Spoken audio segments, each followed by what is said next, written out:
Hello everyone, कैसे हैं आप सब। स्वागत है आप सबों का मेरे इस YouTube channel civil Raman academy पे।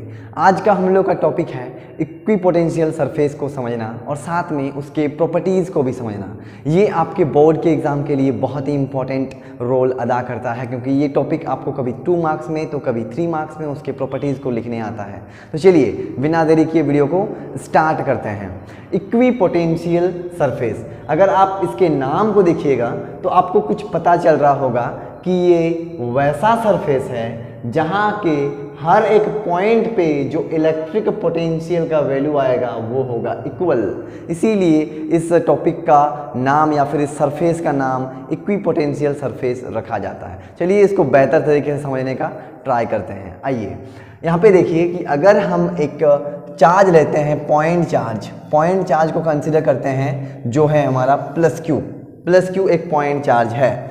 अब इस प्लस क्यू के वजह से, इस पॉइंट चार्ज की वजह से किसी एक पॉइंट जो कितना डिस्टेंस पे है, r डिस्टेंस पे होता है, उस पॉइंट पे इस प्लस क्यू के वजह से जो इलेक्ट्रिक पोटेंशियल बनता है उसका फॉर्मूला हम लोग डिराइव कर चुके हैं इसके पिछले वीडियो में। अगर आप वो सब नहीं देखे हैं तो उसका लिंक मैं आपको डिस्क्रिप्शन बॉक्स में दे दूंगा, आप वहाँ से देख करके सीख सकते हैं। तो आइए यहाँ पे ये जो पॉइंट चार्ज है इसका r डिस्टेंस पे इस पॉइंट पे जो पोटेंशियल होता है उसका जो फॉर्मूला होता है वो होता है कि Q by R, Coulomb constant जिसका चार्ज का पोटेंशियल निकाल रहे हैं वो चार्ज, और किस डिस्टेंस पे निकाल रहे हैं वो डिस्टेंस है ये R।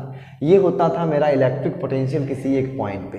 अब आप गौर से देखिए कि ये एक पॉइंट हुआ, कितना डिस्टेंस पे, R डिस्टेंस पे। अगर हम R डिस्टेंस पे यहाँ पे और एक पॉइंट लेते हैं तो भी उसका जो पोटेंशियल आएगा वो सेम आएगा, क्योंकि डिस्टेंस मैंने सेम रखा है, चार्ज भी मेरा सेम है, तो इस चार्ज की वजह से वही डिस्टेंस पे जो पोटेंशियल आएगा वो इतना ही आएगा। इसी प्रकार से R डिस्टेंस पे अगर हम पोटेंशियल निकालने का ट्राई करेंगे इस चार्ज के वजह से, तो वो हर एक पॉइंट पे R डिस्टेंस पे उसका वैल्यू कितना आएगा, इक्वल आएगा। तो इस पॉइंट को, ये सभी पॉइंट्स को अगर हम मिलाते हैं तो मेरे को एक सरफेस मिलेगा, और उस सरफेस को हम बोलेंगे इक्विपोटेंशियल सरफेस। तो इक्विपोटेंशियल सरफेस क्या है? वैसा सरफेस जिसके हर एक पॉइंट पे इलेक्ट्रिक पोटेंशियल का वैल्यू क्या रहेगा, इक्वल रहेगा, उसको हम बोलते हैं इक्विपोटेंशियल सरफेस।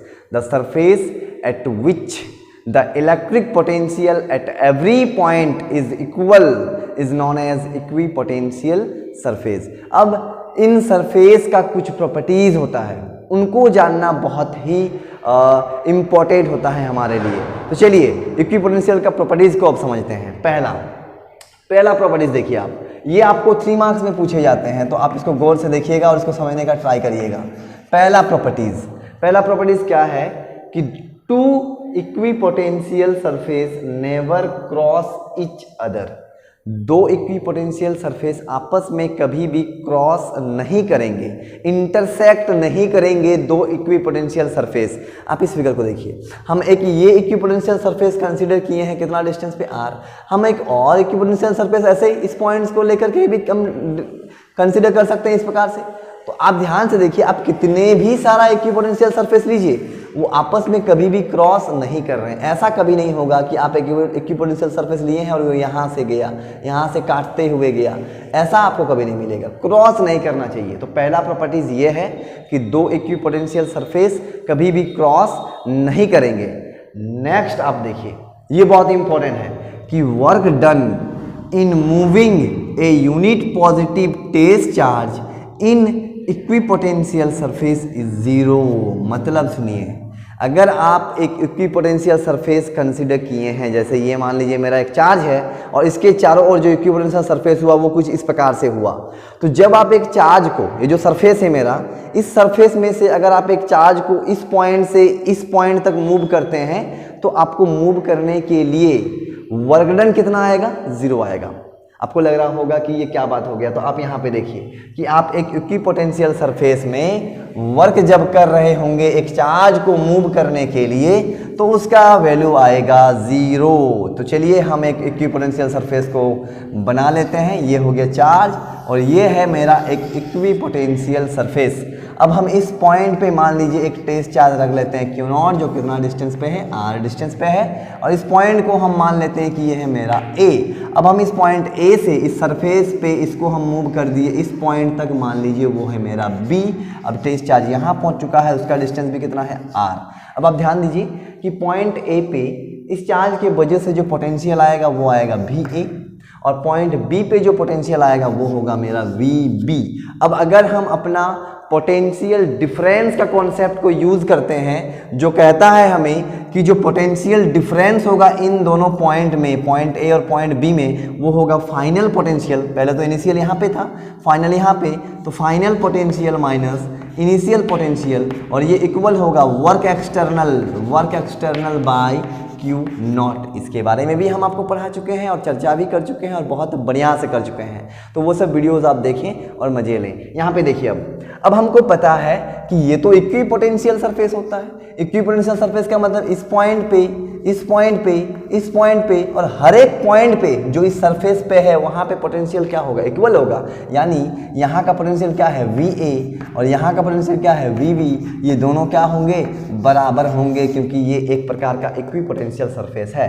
तो अगर हम VB को लिख दें VA तो उसमें कोई दिक्कत नहीं, क्योंकि दोनों ही बराबर है। तो ये बराबर आएगा आपका work external by Q not.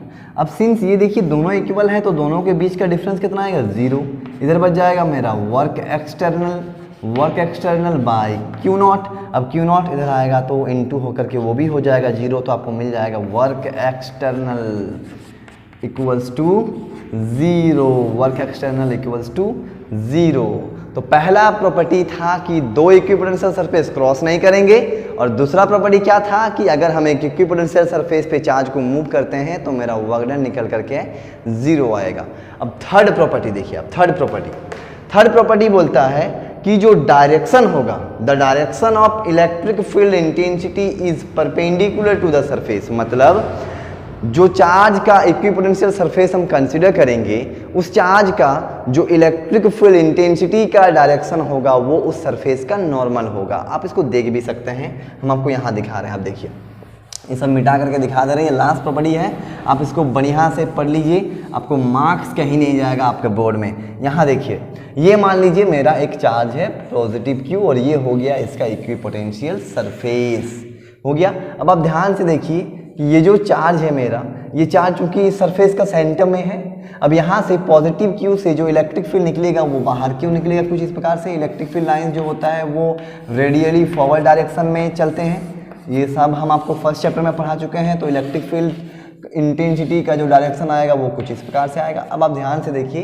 इस पॉइंट पे मतलब इस सरफेस में ये इलेक्ट्रिक फील्ड जो गया वो कैसा गया है, परपेंडिकुलर। यहाँ पे कैसा गया है, परपेंडिकुलर। यहाँ कैसे गया है, परपेंडिकुलर। यहाँ पे भी परपेंडिकुलर, सब जगह पे। मतलब इक्विपोटेंशियल सरफेस पे जो इलेक्ट्रिक फील्ड इंटेंसिटी या इलेक्ट्रिक फील्ड का जो डायरेक्शन होगा वो होगा परपेंडिकुलर टू द सरफेस। तो ये था आज का हमारा टॉपिक। इसके बाद हम आप लोगों को पढ़ाएंगे potential energy due to system of charges और मल्टीपल चार्जेस। तो जुड़े रहे मेरे साथ, हम आप लोगों के लिए नेक्स्ट वीडियो जल्दी ही लाएंगे। मिलते हैं नेक्स्ट वीडियो में।